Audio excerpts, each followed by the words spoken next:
Welcome to the Massage Tools Podcast, your home for cool interviews and reviews.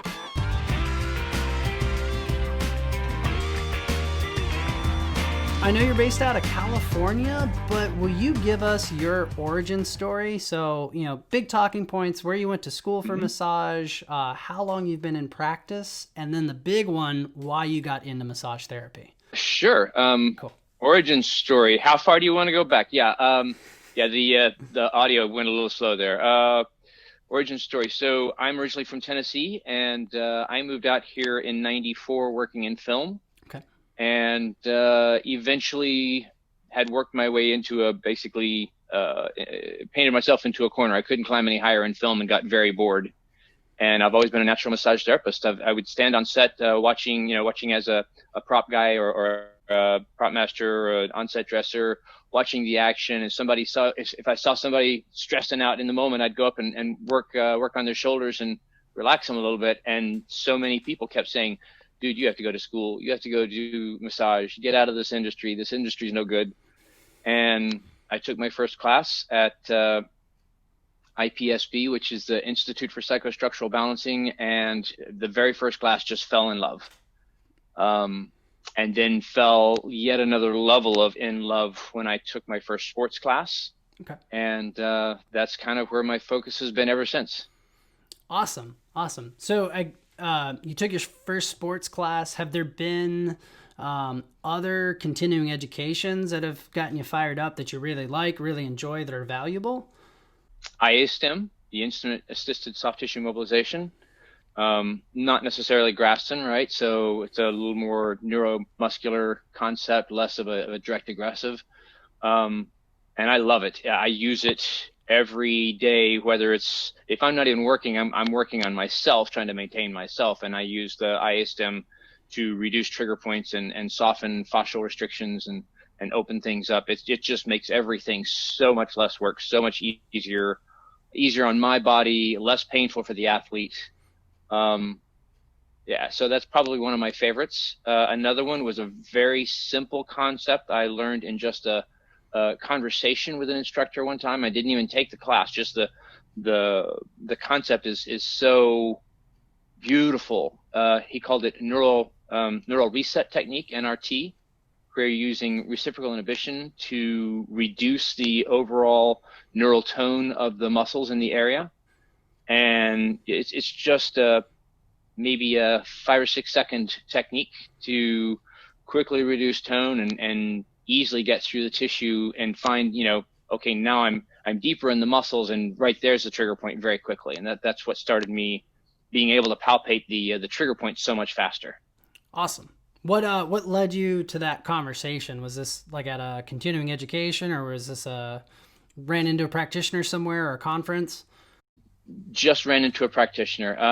I don't even remember the guy's name. It was just a very short conversation. He said, you have reciprocal inhibition. I teach this all the time. It's a really simple concept, and he just described to me how to set up a neutral position in the joint. And that's all I needed. I took it and ran with it from there, because once you have that neutral position, how to set up any joint, and you go the direction of the target muscle and they respond by contracting in the other direction, it just makes so much sense. Cool. I guess how long into the industry were you when you had that conversation? Because that's like to go from a short conversation to immediate knowledge and application. Like that's, I'm guessing this wasn't your first year of massage that you had this conversation. Oh, no, definitely not. Let's see. That was probably about 8 years into doing bodywork, because I was already teaching at that point. I was already teaching the sports program, sports massage and stretching program at IPSB, the school that I went to. And that's why it was so easy to very quickly adjust and incorporate into every session. That's great. So is stretching a big component of your practice, or maybe not a big, but a factor or one of your expressions of your body work? Sure, absolutely. One of my favorite mentors, my very first mentor, I think, really in the sports world, Elisa Curry. She's a DPT in San Francisco. She was the captain of the sports medicine team on AIDS Life Cycle. and I've been doing age life cycle sports medicine team since 2003. I started into massage in '99. Okay. So my very first year, she pulled me aside because I was very humble, very hesitant to jump in. I was in a tent working with like 25 or so PTs, chiropractors, athletic trainers. I was the only massage therapist there, and I just felt very overwhelmed. And she pulled me aside and said, "Look, Tony, the most valuable thing that any one of us can give any of these athletes that we're working with is a stretch that'll help them keep it loose after we loosen it up." And I took that and ran with it. That became my focus for learning every stretch that I possibly could. I was already a yoga practitioner, but I started focusing on trying to learn all the intricate details of yoga postures and really breaking down every way that I could find to adjust any particular stretch. And then I started teaching the stretches on ALC. That became one of my big programs, was year round. So the AIDS Life Cycle Ride is 1 week, the first week of June every year. And I started teaching the Training Ride Leader training program. So we were a small group of people training the training ride leaders, who then year round taught the cyclists how to get up and running and take care of themselves getting ready for the ride. And it became very important for me to find all the best stretches that I could, and started creating stretches of my own. One day, Elisa Curry, my mentor, asked me for a stretch for Sartorius. And I said, well, okay, Sartorius does 4 things. Let's reverse all 4 of those and stand up and do that. And there's the stretch. Okay, it works. Nice. So there are a lot of different, protocols or ideas behind stretching. You know, you've got like your PNF group or your active isolated. Absolutely. Is there one, is there one that you find that you get the most bang for your buck out of stretching wise, or a static stretch? So just give us a little bit, for the hungry masses on stretching, like what you found to be most effective. Well, you mentioned my favorite there, which is active isolated. And for years, I thought I was doing active isolated correctly just from the books. But it turned out I took a training class with Bob McCaddy, and I was doing it wrong and teaching it wrong for years. And he showed me he showed us all how to properly do that concept, and it's incredibly powerful. Okay. Once you get the concept of actively taking your muscle into the correct position and establishing the stretch, you get a much better stretch. And then you add PNF into that concept, and it's so much more powerful. So Bob McCaddy's awesome. Like I said, I've read his book. I've seen some of Aaron Matt's active AIS. Well, the names shoot out of your head when you need them, but I've seen some of their work. Exactly. Yeah, and whatnot. But like I said, it was just I knew you did a lot of stretching, so I had you on. I had to ask if there was a method or just a general principle that you found more effective than others. So that's great. So thank you for that nugget. I was just going to say, for stretching, it really boils down to what the intent is in the moment, because in a session, active isolated is wonderful. It's super powerful, very fast. You can see the results very quickly. But when it comes to teaching an athlete to take care of themselves, you have to get into the dynamic. You have to get into the static, how far to take it, edge of discomfort, how long to hold it, under what circumstances.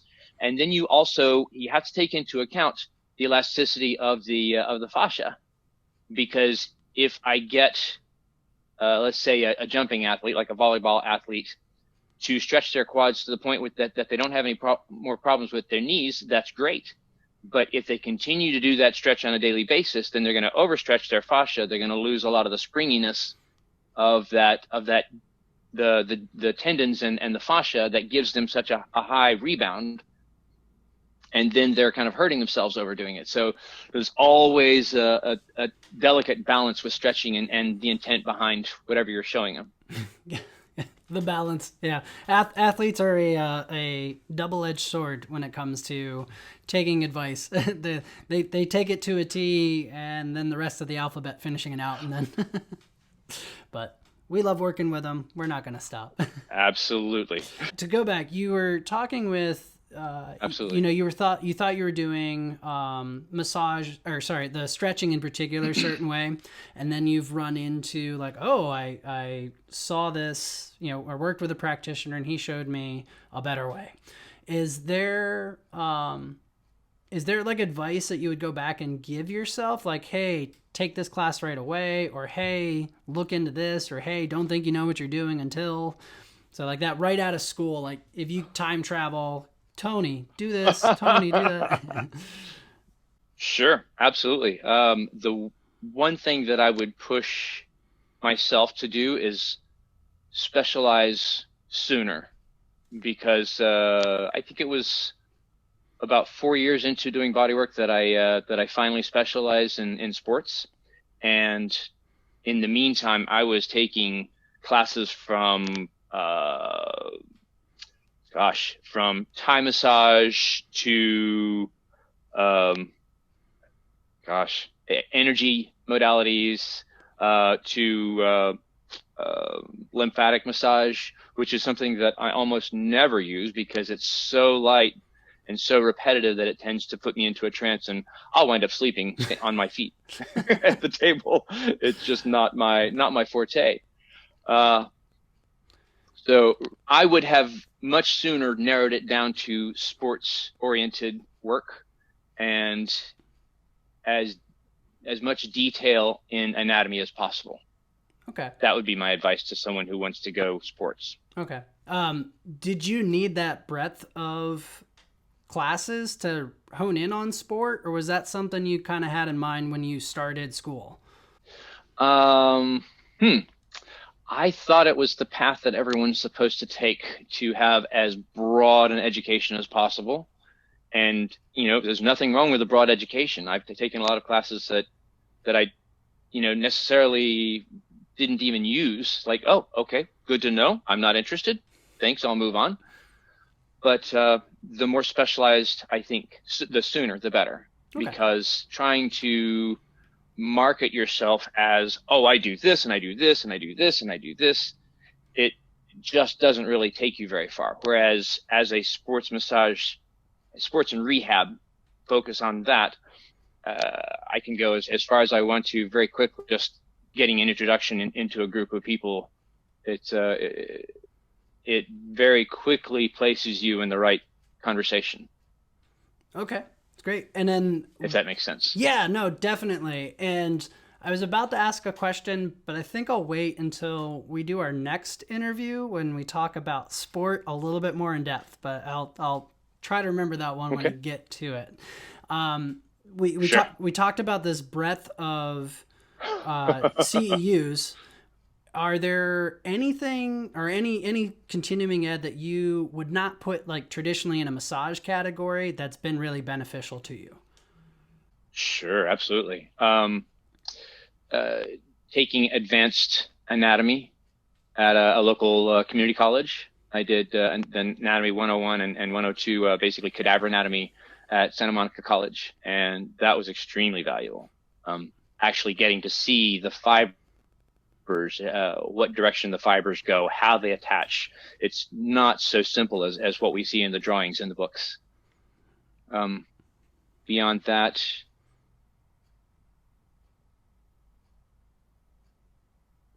Z-Health. But Z-Health is my latest thing that I'm jumping into. Very neurocentric and extremely valuable for anyone who's working with the human body, including, just yourself working with your own body. Sure. Yeah, they during COVID they did a free trial of their neurofundamentals course. Mm-hmm. It had some good stuff in it, and I'm like, this is a cool rabbit hole. I'm not ready to go down it yet, but it was. I'm really glad. This is like 16 hours of video. I think maybe it was 8. Mm-hmm.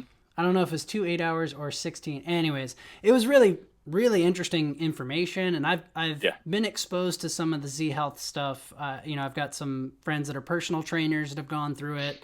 Some of the RockTape folks I've interacted with, they're big Z-Health proponents, and so they're now joined. Yes, yeah. So there's that might be opportunity to venture down that rabbit hole. I'm like, but watching that course, I'm like, there's a couple things I got to shore up before I can run down that route. But that's that's my path. But so Z-Health, Advanced Anatomy, those are great adjuncts to it. Sort of asked about some of your advice you'd give to yourself, and that overlapped with your any new grads. But is there any other anything else you'd say? Hey, you're first year out of school, you should be doing this, or look at doing this. Are there any other points you want to add to that? In the advanced rock blades training, they talked about this comb that would fit on one of the tools, and how by using a comb, you can go over an area and increase the brain's awareness of the sensory endings in that area. Sure. And I had started some years ago having my newer students using just a regular comb and taking it and brushing their hands in different directions to kind of draw the brain's awareness to the sensory in the hands, because without something like that, it takes years to get sensitive enough that you can say, oh, I just ran over a knot. Let me back up and do something with that knot to release that. It took so many years of practicing body work to be able to palpate that. And I think anything that's going to make your brain more sensitive to what's passing into your hands in doing body work is a major bonus. And I would say literally just combing the hands back and forth to increase sensitivity would be a great thing just to start right off the bat. That's a really cool concept, Tony. Like they teach the cortical map is kind of what they end up calling that system. You're re-engaging the brain to an area, right. But they talked about it from a more of a rehab standpoint. So if you have an injury or whatnot, your body stops. To oversimplify, it stops listening to that area. So the comb says, hey, we're still here. Right. And that triggers it. Right. But you took it from a rehab principle and turned it into a performance. Like that's a really cool. I'm like, ooh, this guy's next level. That's really cool. At ITSP, there was a group of instructors who were sitting down to rewrite our palpation material and to really give it as much juice as possible. And I had recently taken that advanced course and said, hey, we're trying to teach them to palpate these muscles as individual muscles and as fascia, and to be able to feel that. But they're all the time saying, I don't know what I'm feeling. I'm feeling something, but it's all one sheet. I don't know. And I started, we started introducing contractions and stretching, actually, just moving the tissue back and forth so we could feel movement in there. And I said, okay, how about if we can increase their awareness on the immediate, and maybe over a period of time, create more sensitivity faster just by combing. Yeah, that's cool. So it seemed to work fairly well. Mm-hmm. Yeah. Have you done the phone book trick? It's the old version of it. It's like you take a hair, take a piece of hair, you lay it and put one phone book page over it and feel. And I was teaching 2 years ago, and one of my students had just turned 18 before entering into the program, and she kind of looked at me and she's like, phone book. I think I remember those as a kid. I'm like, all right, you're hard pressed to find a phone book nowadays, but yeah, but that's a really neat application and transferring knowledge into application. So props to you, man. That's a nice little drill there. Thank you.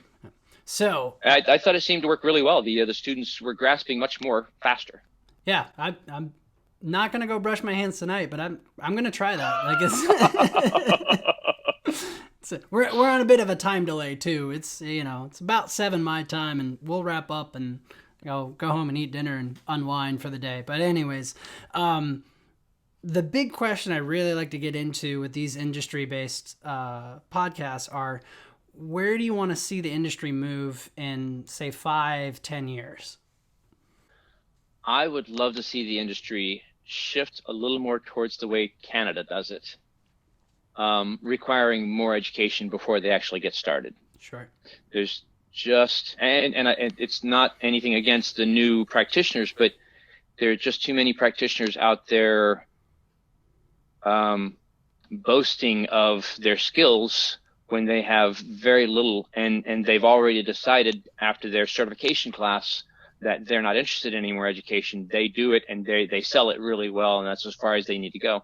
There's so much more to learn about the body to be effective and to be safe. And I don't know where else to go with that. So much more education is needed. When I started, it was only 350 hours to get a city license. Okay. Here in Los Angeles, we didn't have the state certification at that point. Yeah, I actually did my massage schooling in San Diego, and when I graduated in 2009, they'd only gone up to 500 hours. So it's still at that time. I don't know what they're at now, but it's been they've added more, but I should be higher than that. I was fortunate that the program that I was in was actually a bachelor's degree, so I had like 1,300 hours of training with it. So it was much closer, not nearly as good as the Canadian model, but I like that one. The RMTs, it's a 3-year program for them, so it's like our undergraduate degree for that. So I'm with you on that one. So were you at IFSP in San Diego? No, I was at Pacific College of Oriental Medicine. So now it's Pacific College of Health Sciences. Oh, okay. They updated their name a little bit, but yeah. So I was there, and I was the first year they actually offered the Bachelor's of Health Science. So kind of snuck in on that program early in and came out with it. But yeah, it was a good program. I liked it. I'm curious what it looks like now, being 12 years later, and I'm not sure. It was a good program then. I imagine it's even better now because they've had time to round out some of the edges, and the anatomy classes we took were good. Sure. But they were designed more for acupuncturists who they're not as worried about, attachment sites and things like that. They were heavily teaching where not to put needles. So I'm like, well, that makes sense. But a little more education on like joint or muscle action and things like that. That's what I've done post graduation was work on some of that material. Right. Yeah, but cool. Any other parting thoughts for folks in the industry that you want to share with us? Education. Just keep learning more. There's no end in sight. Awesome. That's it. That's been my drive all along. Very cool. Awesome, Tony. Hey, thank you so much for joining us on this episode. We appreciate you having you. I love that new drill, so I can't wait to try it out. My pleasure. Thanks. All right. Thank you for joining us, folks. The mission of Massage Tools Podcast is to inspire. So help us inspire you. Ask questions, leave suggestions in the comments section. Give us a like if you enjoyed the video. And if you want to see more content, please click that subscribe button, turn on your notifications, and hey, check out these links for other videos here.